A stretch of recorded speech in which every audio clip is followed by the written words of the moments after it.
कक्षा 8वीं विषय हिंदी। तो विद्यार्थी मित्रों, हमारा जो नेक्स्ट आगे के लेक्चर में हमने क्या पढ़ा था, तो दोहे। तो हम आज जो बाकी है दोहे, कहाँ तक आए थे हम, तुलसी के दोहे आए थे, तो हम आज पढ़ेंगे तुलसीदास के दोहे। तो आगर कबीर जी के, रहीम के जो दोहे थे वो मैं आपको एक बार रिवीजन करवा देती हूँ, बाद में हम पढ़ेंगे तुलसी के दोहे। तो हमने पहले कबीर के दोहे में क्या पढ़ा था, कबीर का पहला जो दोहा था उसमें यह बताया था कि हे प्रभु, મને એટલું જ અન્ન અને ધન આપજો જેનાથી કુટુંબનું ભરણ પોષણ કરી શકું, હું ભૂખ્યો ન રહું અને કોઈ પણ સાધુ ફકીર જે છે એ મારા દરવાજેથી ક્યારેય ભૂખ્યા અને પાછા ન ફરે. હું ડાયરેક્ટ ગુજરાતી કરાવું છું વિદ્યાર્થી મિત્રો, તો ધ્યાનથી સાંભળજો. તો બીજાની અંદર શું કરી હતી, વાત કરી હતી એમ કે જે કામ બગડે ને એનું શું થાય, બધા મજાક ઉડાવે. તો શું કહે છે કે કોઈ દિવસ વ્યક્તિએ વિચાર્યા કર્યા વગર જે કામ કરે એમાં શું થાય, પાછળથી પસ્તાવું પડે, અને જે કામ બગડે એની દુનિયામાં બધા શું કરતા હોય છે, મજાક ઉડાવતા હોય છે. ત્રીજા નંબરનો જે દોહો હતો કબીરજીનો, એમાં કબીરજીએ શું કીધું હતું કે કોઈ દિવસ કોઈ જોડે શું કરવું જોઈએ, શત્રુતા બાંધવી જોઈએ નહીં. એટલે કબીરજી શું કહે છે કે હું ભગવાન પાસે એવી પ્રાર્થના કરું છું અને હું સૌની ભલાઈની પ્રાર્થના કરું છું કે મારે કોઈની સાથે મિત્રતા નથી અને કોઈની સાથે શત્રુતા પણ નથી. પછી આવે છે रहीम जी।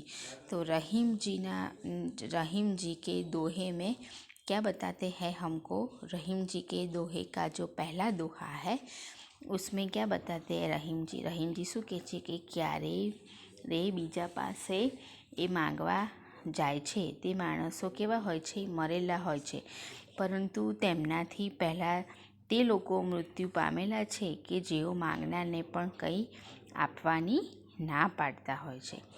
બીજામાં રહીમજી શું સમજાવે છે, આપ્યું હતું ને ચંદનના જે ઝાડનું એક ઉદાહરણ આપ્યું હતું.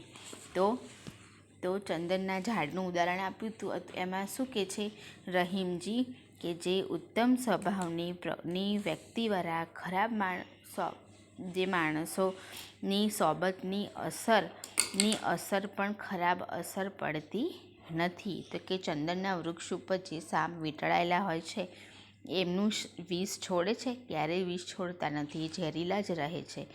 એટલે કે છે કે છતાં પણ ચંદનના સાપમાં ઝેર ફેલાતું નથી. તો હવે પછી ત્રીજા દોહામાં શું કહે છે કે કોઈ દિવસ બડાઈ કરવી જોઈએ નહીં. એટલે કે છે કે શું કહે છે કે મોટા લોકો પોતાના મુખેથી પ્રશંસા કરતા નથી અને મોટાઈના બોલ પણ બોલતા નથી. અને હીરાનું ઉદાહરણ આપે છે અને કહે છે કે હીરો પણ ક્યારેય એનું મૂલ્ય લાખોનું છે એવું બતાવતો નથી. तो आज हम पढ़ेंगे आगे तुलसी के दोहे। आवत ही यह हर्षे नहीं, नैनन नहीं स्नेह, तुलसी वहाँ न जाइए, कंचन बरसे मेघ.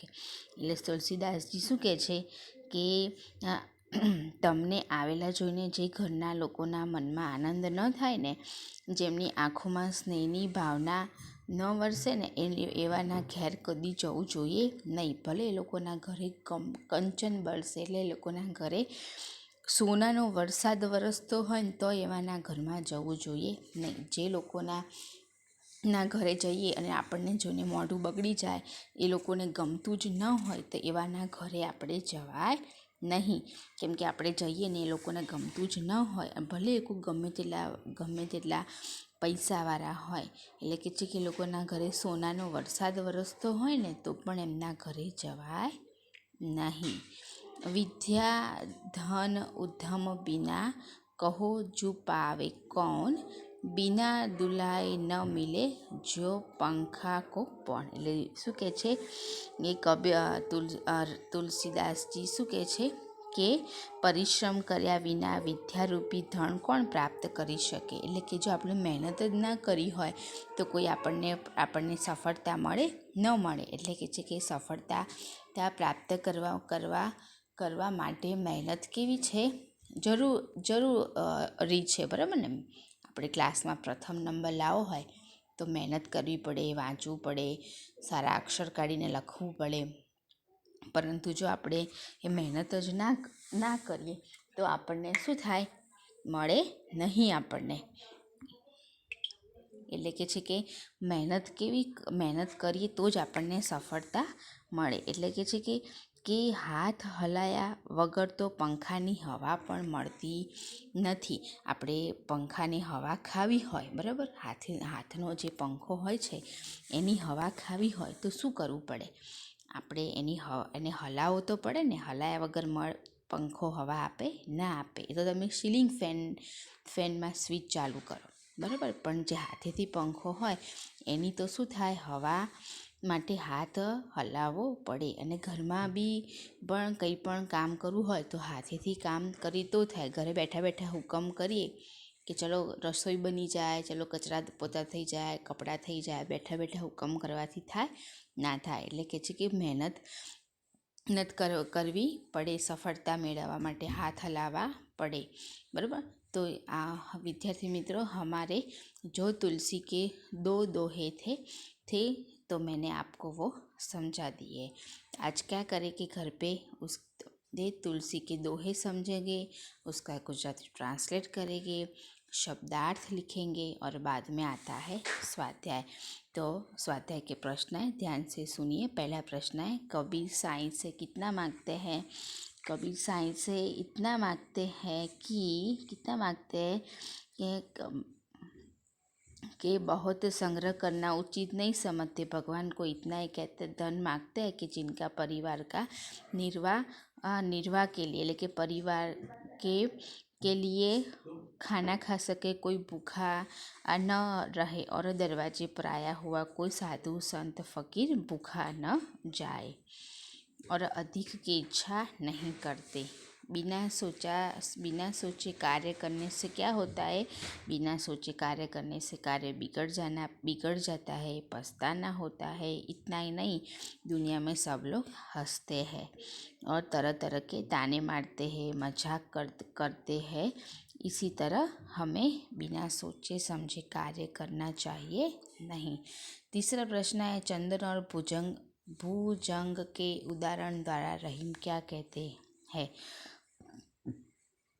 कहते हैं उत्तम प्रकृति वाला स्वभाव वाले व्यक्ति बुरे लोगों के साथ तो रहते हैं तो उनसे प्रभावित नहीं होता. तो चंदन के पेड़ पर सांप लिपटे रहते हैं परंतु उन सांपों का विष चंदन के वृक्ष पर होता नहीं है. तो सांपों के साथ रहकर भी जो चंदन का जो पेड़ होता है वो चंदन का ही रहता है. उसके अछूतता ही उसका विष होता है ना, उसको अछूतता ही रहता है. कि भुजंग और सांप के उदाहरण द्वारा हमें कवि उत्तम कोटि का तो वह संसार में रहकर यहाँ की बुराइयों से अलिप्त रहता है. चौथा प्रश्न है, रहीम बड़े लोगों की क्या विशेषता बताते हैं? बड़े लोग जो होते हैं ना, कभी अपनी प्रशंसा खुद नहीं करते, कभी बड़े बोल नहीं बोलते, अपना बड़प्पन दिखाते नहीं है, उनके स्वभाव में नहीं होता. और उन्होंने हीरा का हमें एक उदाहरण दिया है. हीरा कीमती होता है, अपनी कीमत नहीं बताता. ऐसे तरह बड़े लोग खुद कभी अपनी प्रशंसा नहीं करते. तुलसीदास किसके घर जाना नहीं चाहते? तुलसीदास जिसके घर हम जाते हैं वो हमको देखकर अपना मुंह बिगाड़ लेते हैं, उसके घर हमें जाना चाहिए नहीं. हमें ऐसा कवि कहते हैं कि क्यों उसके घर सोने की बरसात हो तो भी हमें उनके घर जाना चाहिए नहीं. उसके बाद आती है पहेलियाँ.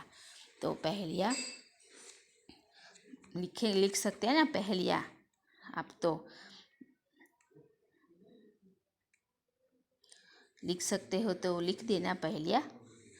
वरना नेक्स्ट आगे का जो लेक्चर आएगा ना, उसमें मैं आपको तोता, पतंग और चिड़िया, पहेलियाँ तो आप बहुत होशियार हो, पहेलियाँ लिख देना, नहीं तो नेक्स्ट लेक्चर में आएंगे तो मैं पहेलियाँ आपको समझा दूँगी। तब तक क्या करोगे, घर पे अपना जो दोहे का स्वाध्याय है वो घर पे लिख देना और तैयार भी करना।